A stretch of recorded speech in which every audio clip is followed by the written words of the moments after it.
Hello, Mr. Lobbyist. Thank you for meeting. We in the fracking community have a lot of enemies.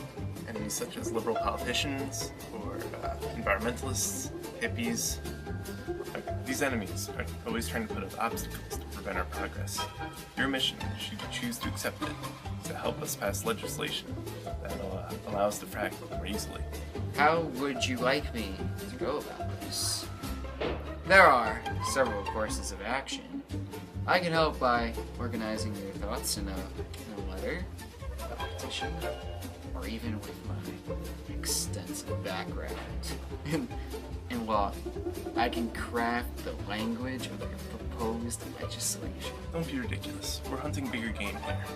What I want you to do is work with this representative, Speedies from New York. Cozy up to him. Be his friend. Butter him up with gifts. Do anything to help us pass this legislation. I don't know about this. I could get arrested if a scandal breaks out. I need some convincing. How's this for convincing? Wow. So are you on board?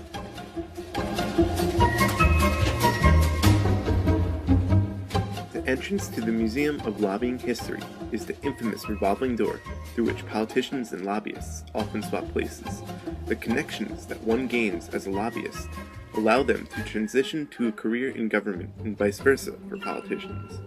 President Obama has taken steps to prevent this influence of lobbyists with his executive order on ethics commitments. We have here the exhibit on Sam Ward, the undisputed lobbying king, who pioneered the idea of the social lobbyists that we have today. Sam Ward. They don't make lobbyists like him anymore.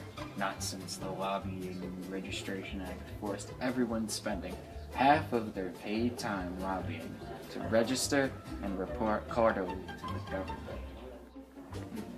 The stricter legislation is making it more difficult for lobbyists to function the same way they did during the Great Gilded Ages with Sam Ward. Especially after 1995, when the Lobbyist Disclosure Act further clarified and defined what is considered lobbying. Lobbyists who work for less than 6 months and constitute less than 20% of their time negotiating are not considered true lobbyists. A lot of the legislation is being created in order to stop situations like the scandal with Jack Abramoff. Yeah, his actions with the Santa Cruz casinos were so severe that Congress had to pass another act of even stricter regulations on lobbyists called the Honest Leadership and Open Government Act.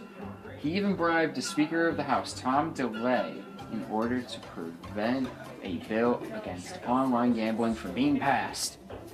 Legislation like this is the cause for the recent decline in lobbying over the past couple of years.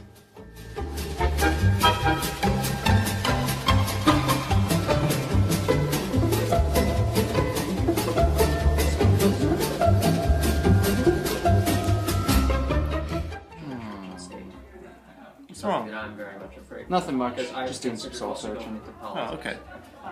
It's just that I'm not so sure about this job anymore.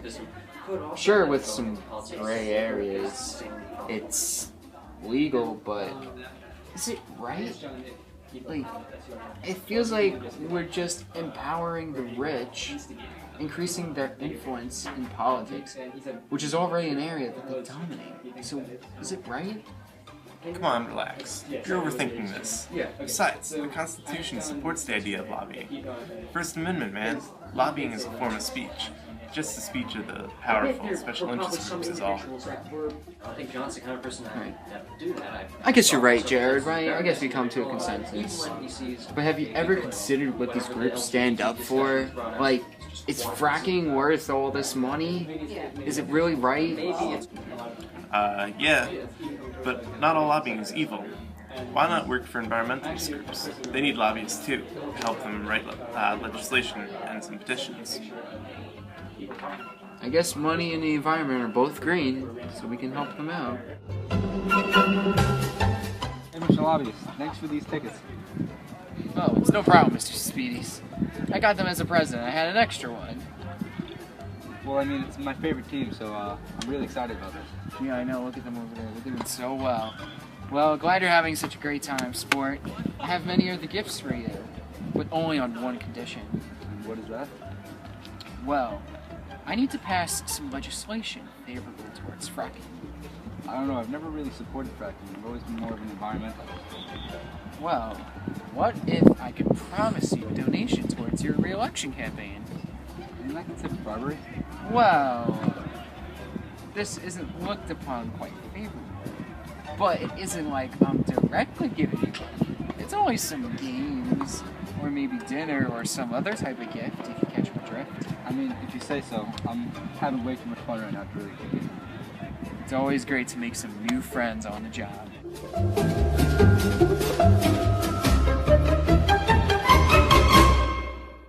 Woo! Yeah, you guys doing great! Great job, guys!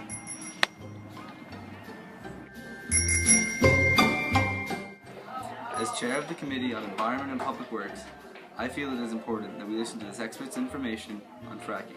It is important that we keep an open mind while we form our decision on this piece of legislation. Mr. Lobbyist, you have the floor. Thank you, Mr. Suspides. I'm here today as a representative of the big fracking company who would like to see some legislation passed that makes fracking easier and cheaper to do. Yes, and why should we support this legislation?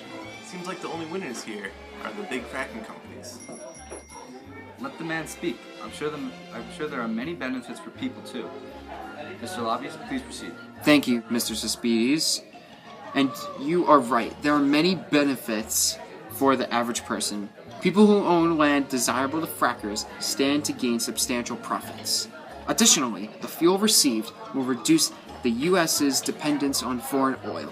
Not only that, but one of the byproducts is the ability to light one's drinking water on fire. You see, some of the chemicals in the fracking process can leak into nearby water sources, and this makes the water flammable. How cool is that? Well, that doesn't... This sounds amazing. I love this time. I think we've heard all we need to.